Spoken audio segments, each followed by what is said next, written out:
everyone, buckle up because today we're time traveling, sort of. We're diving into Tom Wheeler's Techlash, Right. a book that connects the explosive growth of big tech today Yeah. with, get this, the first Gilded Age back in the late 1800s. It's a fascinating comparison. You've got these periods of massive technological advancement happening in both eras. Yeah. Back then, it was the railroad and the telegraph. Today, it's the internet and microchips, both spurred by government investment. What Tom Wheeler, former FCC chairman, argues is that the parallels run way deeper than just cool inventions. Okay, deeper parallels. Hit me with them. This isn't just about tech, is it? Not even close. Wheeler points out that just like the first Gilded Age, today's top 10% are holding over 50% of the income. That's the highest inequality among developed nations, a pretty stark similarity. Right. And get this, it took over a century for the telephone to hit 1 billion users, Google's Android. 6 years. That speed is almost impossible to grasp. 6 years. No wonder it feels like the ground is constantly shifting under our feet. So how does this connect back to, say, those old cartoons of giant robber barons controlling the Senate? That's Wheeler's point. It's not just history rhyming, it's the same tune, new instruments. Yeah. Just like Standard Oil throwing its weight around back then, today we've got Google and Facebook, built through aggressive acquisitions, becoming practically synonymous with the internet itself. Right. And that kind of dominance inevitably spills over into the political sphere. It's giving Groundhog Day, but instead of Punxsutawney Phil, it's Mark Zuckerberg. And the thing is, this isn't some accident. Wheeler actually uses this great analogy of a frog on a fence post to describe how big tech got so big. He was on the Democratic Platform Committee back in 2012 and pointed out that these companies didn't just magically appear on that fence post. They got there with a lot of help, often from government investments in the very technologies they now dominate. It makes you wonder about unintended consequences, doesn't it? Okay, so it's not just the fourth industrial revolution, as everyone keeps saying. What makes this digital shift different from the steam engine or the assembly line? It's completely different. Digital assets aren't like physical goods. You can copy them infinitely. They can be distributed worldwide almost instantly. Traditional ideas of scarcity just don't apply. And their value, that often comes from network effects. Think about it. The more users a platform has, the more valuable it becomes, creating this natural pull towards monopolies. So it's like, I love telling people about this podcast because the more listeners we get, the better it gets for everyone. But imagine if only one podcast was allowed to exist because it got so big so fast. That's kind of what Wheeler's getting at, right? Exactly. And that's a big part of what makes this new landscape so challenging to navigate. That's exactly the situation Wheeler is warning us about. Think about Google. It's not just a search engine anymore, right? It's email, maps, your phone's operating system, a whole interconnected ecosystem. That kind of dominance in one area just fuels more dominance in others.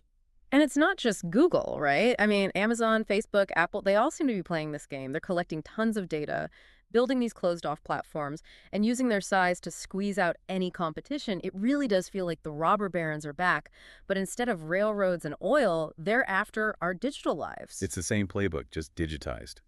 Wheeler even calls it the world's greatest business model. They take something practically free, our personal information, and turn it into a gold mine. That data gets used to target ads, influence our choices, even build these crazy detailed profiles on us. It's kind of unnerving when you think about it. It totally is. Have you ever clicked on an ad for something random, like, I don't know, a giant foam cowboy hat, and then suddenly you're seeing cowboy hat ads everywhere you go online? It's like they're reading my mind. It can definitely feel that way. But it's not just about targeted advertising, which is creepy enough on its own. Right. This data hoarding has huge implications for competition. Smaller companies just can't compete with that kind of data advantage. Oh, right. It's like trying to open a local bakery right next door to a mega factory, churning out thousands of cookies an hour. So less support small business Saturday, more accept the cookie overlords. That's grim. But Wheeler also dives into how this impacts something even more fundamental, the spread of information. And not just any information, but things like misinformation and fake news. Absolutely, that's a huge concern. The algorithms that these companies use are designed to keep us engaged, even if it means feeding us sensationalized or downright false content. It's all about those clicks and views, truth be damned. And the 2016 election is a prime example of how these platforms can be exploited. Right, the whole thing with the Russian troll farms and the fake news spreading like wildfire on Facebook.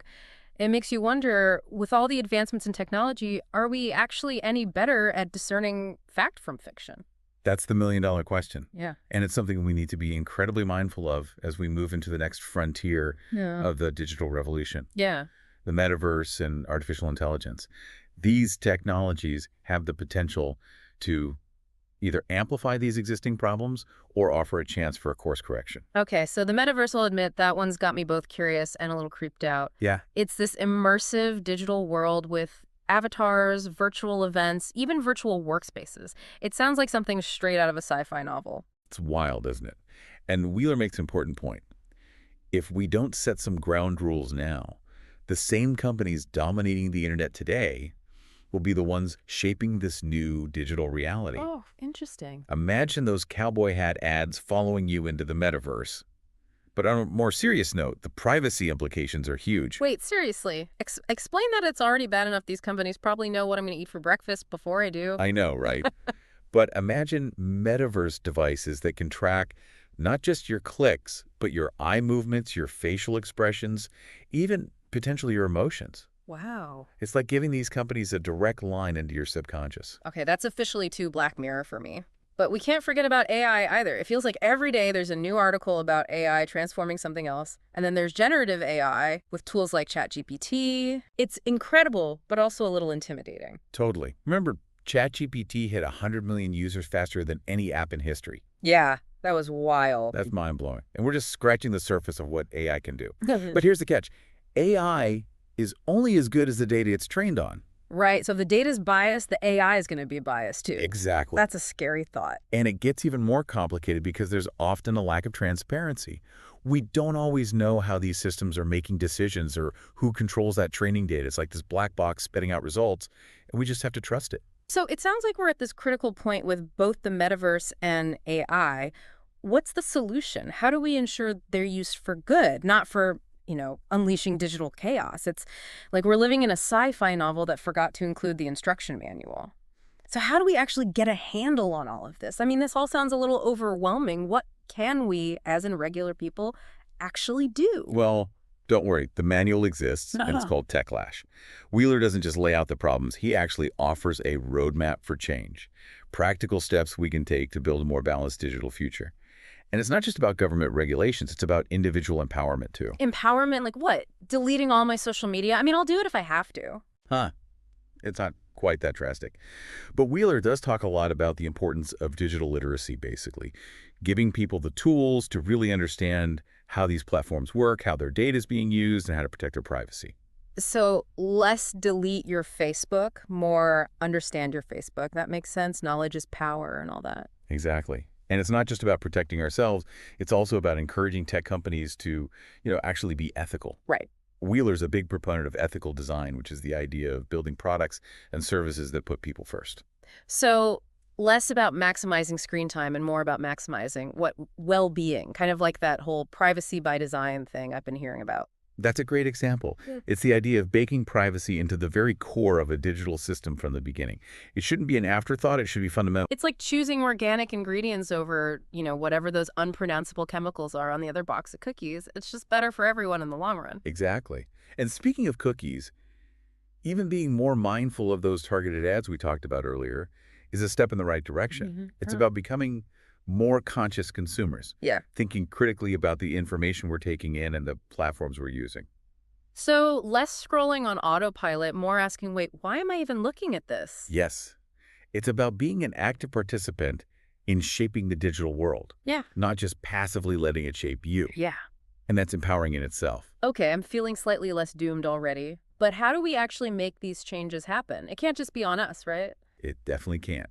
But the good news is, Wheeler is actually pretty optimistic. He really believes we have the power to harness the good of technology while also mitigating the risks. But it takes a joint effort. Individuals, tech companies, A&D governments.